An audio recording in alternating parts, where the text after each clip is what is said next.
So if Amy Rose was my girlfriend, I would treat her well, you know, just take her on a date. Okay, she may be 14.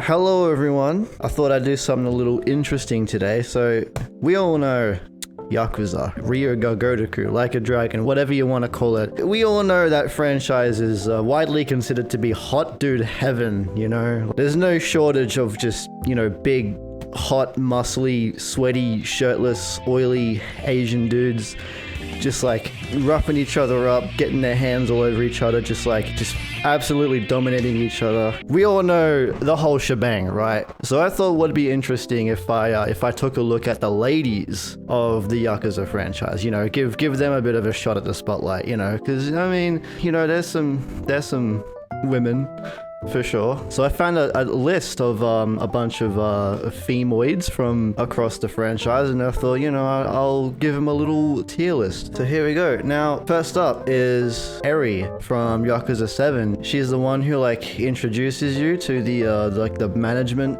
minigame, and like the whole lore behind that is the guy who fucking hung himself. He was like supposed to be the president of Ichiban Confections, but then that didn't end up happening, and so coincidentally a guy who is named Ichiban ends up being the president there. Spoilers, by the way. Yeah, that's basically her whole deal. And then like after you like reach a certain rank in the minigame, she like joins the party just as like a additional character. Like I'm pretty sure you can just go the entire game without having her in your party, and it's like it's fine. It's fine, whatever. She's just kind of there. It's quite interesting that they did the whole thing about making like a side character. Well, not a side character, but like a character who like introduces like a very prevalent mechanic in the game, ends up actually joining the party. I don't think they really have like any other characters like that. Yeah, I don't know. There isn't really a whole lot much to say about her. I mean, yeah, she's fine. She's fine. It's okay. I fuck with her. I fuck with her heavy. Okay, next up is Are you with that Diddy shit? I mean, if we're like talking about specifically her from Yakuza 6, then I mean, okay. I don't even know how old she is in that game. I mean, she's like, what, like 18? She's like old enough to have a kid and like not have any legal repercussions for it. You know what, just to make this less uncomfortable, I'm gonna replace her with MILF Haruka from Infinite Wealth. Shit, man, where do I even start with her? I mean, she's an OG, right? She's been with us since day one, since the first game. We first saw her as a wee child, and then, you know, we saw her grow up and develop and do things, and she becomes an idol at one point, and then she stops being an idol, and then she like abandons the orphanage for some reason because she got cancelled on Twitter, which, I mean, yeah, that's a valid crash out, I think. I feel like as a waifu, I don't know. You see, here's the thing, I'm really hesitant to even call her a waifu. I mean, she doesn't come across that way, you know. I mean, she's a bit more like a sister, or like just a really good friend that we've known for a long time. You know what? Yeah, I mean, I fuck with her. I mean, yeah, who doesn't fuck with Haruka? Come on, I mean, who doesn't like her?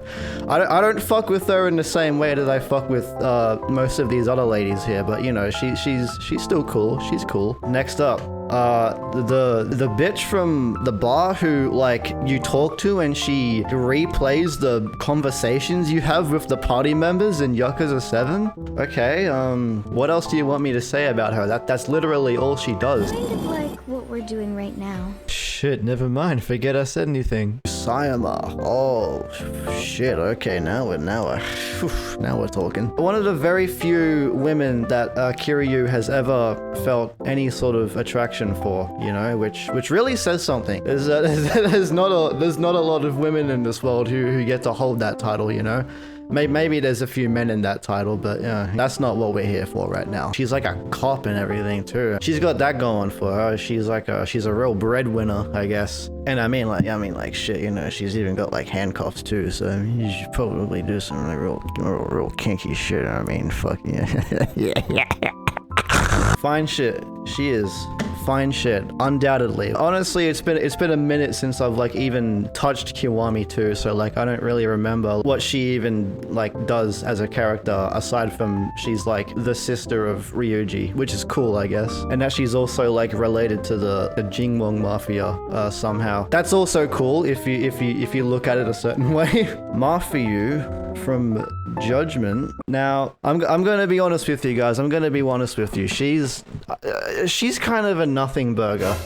I mean, in Judgment, the first one, she's like fairly present. She's introduced as like a wink wink nudge nudge like love interest for Yagami, even though he like says multiple times, "Oh, it's not like that. Oh, no. We never dated. Oh, we're just really good friends." And then in Lost Judgment, she isn't even there for half the game. She shows up like 2 chapters in and then she just disappears. And then I don't know what the fuck else, like, what does she even do? Like, I'm sorry, but no, I did not care for Mafu that much. I mean, I will be putting her above the conversation lady, because, I mean, you know, Mafu certainly has a lot more going for her than the other one does. The bitch who introduces the beast style in Zero.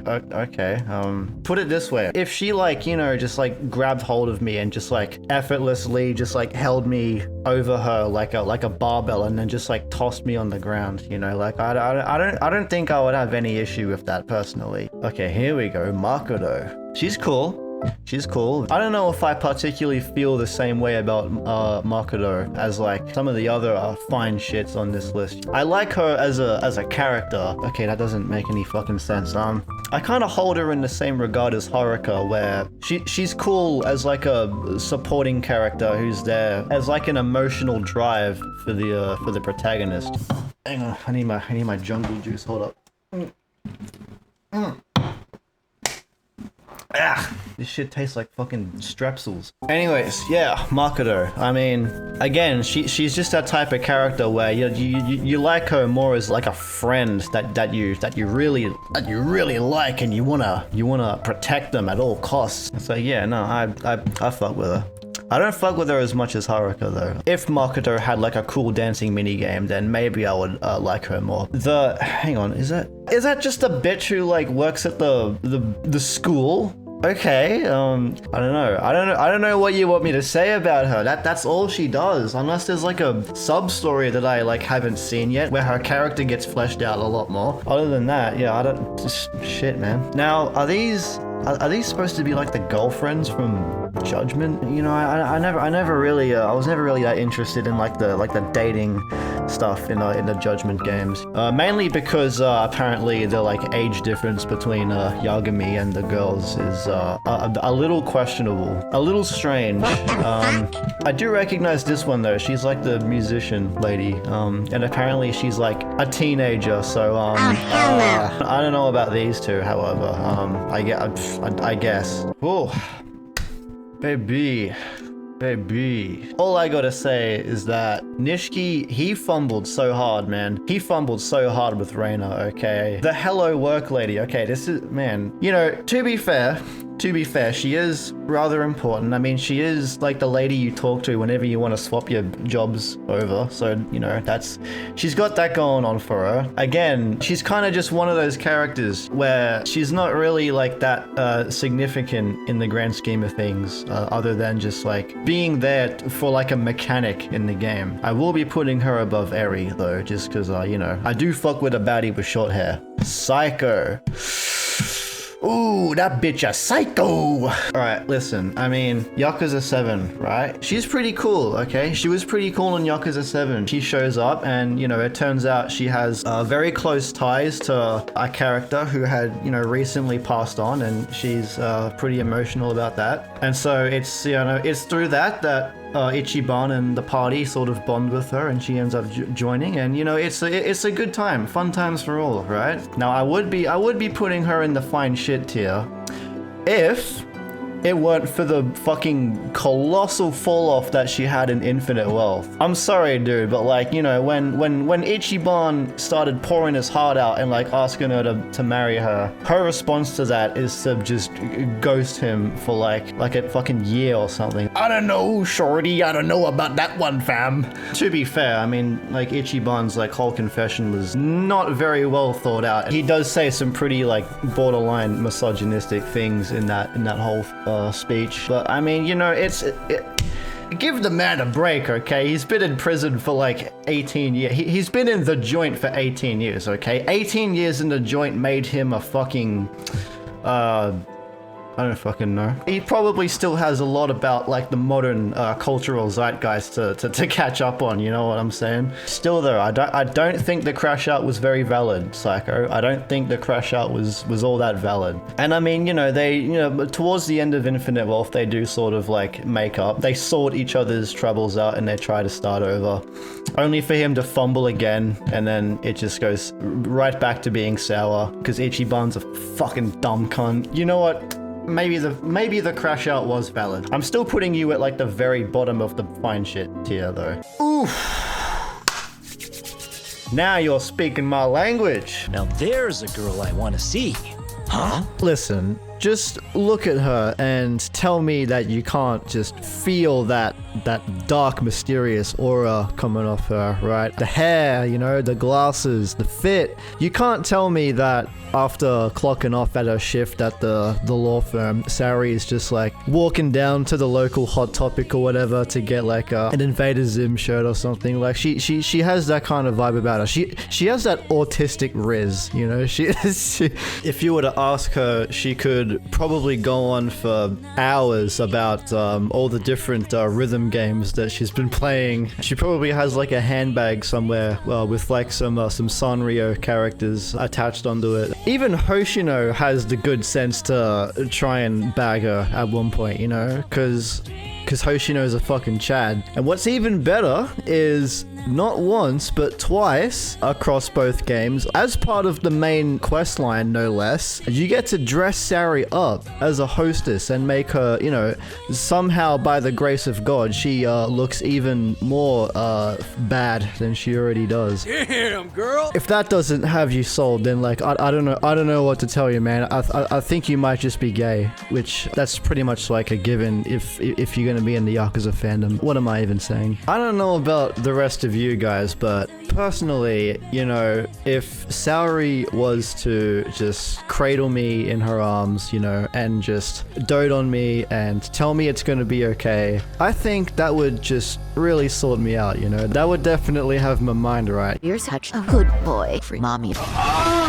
Home Seyong, Squid Game from the Gomi Jewel. Just from this image alone, you know, where she's got the gun out pointing it right at you. That's, you know, right off the bat, first impression here is that she means business. She's the leader, I think, just like the leader of the Gomi Jewel. She's strong, she's independent, not to mention drop dead gorgeous. I mean, that's just a plus, really. I mean, we all love a woman who knows how to stand on business, right? The weapon crafting, armor crafting, weapon upgrading shorty. You know, I'd go as far as to say she's an essential character. Any day of the week you can just go, hey you broad, craft me a weapon. And she'll do it right away, you know? She is kind of a broke bitch though. I mean, she does mention how her business is like failing or some shit. She relies on Ichiban to be like her fucking sugar daddy and just like keep injecting funds to like upgrade the store and whatever. If you got a thing for wrench wenches, as they're called, then she's the way to go. Dear Lord, please, someone give her some brown eye contacts, please. Now this is gonna be another spicy hot take, but I didn't really mind Yasco that much. I didn't really mind her. I didn't think she was that bad. I don't think she was great either, but like, I don't know, a lot of people seem to hate her like a lot. Like, they think she's like one of the worst characters in the game. One of the worst characters in the whole series, which, I mean, that's just, I don't know. That seems a bit harsh, really. I mean, as like a relative of one of the protagonists, I feel like they definitely could have done something a bit more interesting. I don't know. Her whole deal, basically, is that she desperately wants to see her brother Sajima one last time before he is executed in prison, unbeknownst to her that he's gonna just break out anyway. In fact, she's so desperate that, you know, she's willing to kill, right? She literally like murders people because some dude in the Yakuza is like, hey, if you kill these people, I'll let you see your brother again. That just goes to show how much she loves her brother, you know, some nice sibling love. I will say I wasn't really like that shocked when she got killed off, because I mean, you know, anyone could have seen that shit coming from a mile away, right? That just seems to be the fate that like every just like one-off character seems to have, really. It just doesn't really faze me at this point. She does also tend to act like pretty dismissive towards the protagonists, even when they're trying to help her. I guess that's kind of fair. I mean, you know, considering everything that she does, right, is all just like a means to an end. All she wants to do is to see her brother. That's it. Like, eventually she does warm up to the Yakuza 4. You know, she does, you know, learn to like them and trust them and whatever. And then she gets shot. I just don't know. I just don't know. Yume. She is also one of the very few women that Kiryu has ever felt any romantic feelings towards. Honestly, in my eyes, Yume kind of gives off the same vibes as Yasco. She's like a much more likable version of Yasco. As for like a waifu, I mean, not gonna lie, man, not gonna lie. I think there are some better choices than Yume. No disrespect to her, of course. May she rest in peace. Park, more like prick. I feel like a lot of people are definitely gonna agree with me on this one, that Park is just... she is not a very nice lady. She is nice to Haruka, specifically, but that's only really because she sees her as like a daughter figure, you know, because she's like infertile, which is a shame, don't get me wrong, you know, that sucks for her. She's still a cunt though.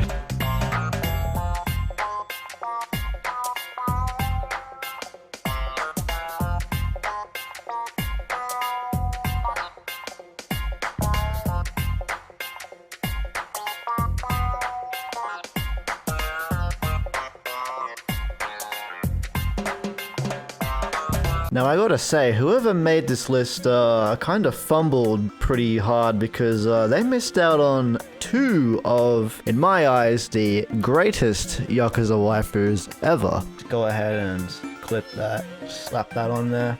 Now the first one I'm talking about is, of course, Gorumi. And I mean, listen, there's a pretty good reason why she's one of the most popular hostesses in Kamurocho. I mean, just tell me she isn't just radiating that fierce lioness power, you know? She got that hairstyle on lock, she got that eye patch on lock, she even got that beard on lock. I mean, where else do you even see women with beards, huh? Like, come on, man. If there is one red flag about Gorumi that I should mention, it's that, you know, if she has her sights on you, if she finds someone that she really wants, she's willing to fight for him, okay?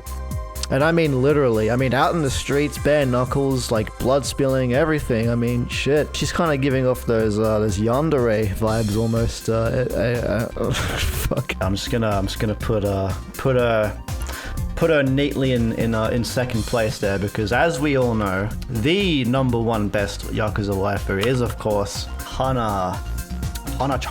Hana, you know, she really needs no introduction. She is Akiyama's faithful secretary at Sky Finance. She's hardworking, she's willing to get it done. She's always there to pick up after him, because He's a bit of a lazy shit. You know, during her downtime, whenever she's not working, she's down for a bit of karaoke. If you've ever heard the duet that she does with Akiyama, I mean, she has the voice of an angel. I mean, come on. Not to mention, she can also hold her own pretty good in a fight. I mean, we see before she like kicks all those dudes out of the office, and they all just perish. They just fucking perish from the sheer power of Hana. You know, if we wanna like power scale her real quick, she's probably gonna go like just underneath Akiyama somewhere. I don't know. I mean, that's still pretty fucking high. It's pretty unfortunate that she does kind of get a bit of an unceremonious send-off. In Yakuza 5, she is just reduced to like a voice in Akiyama's phone. You know, you don't even get to see her. And then in Yakuza 6, it's just like revealed that she got like sent home to live with her parents or something after the triad like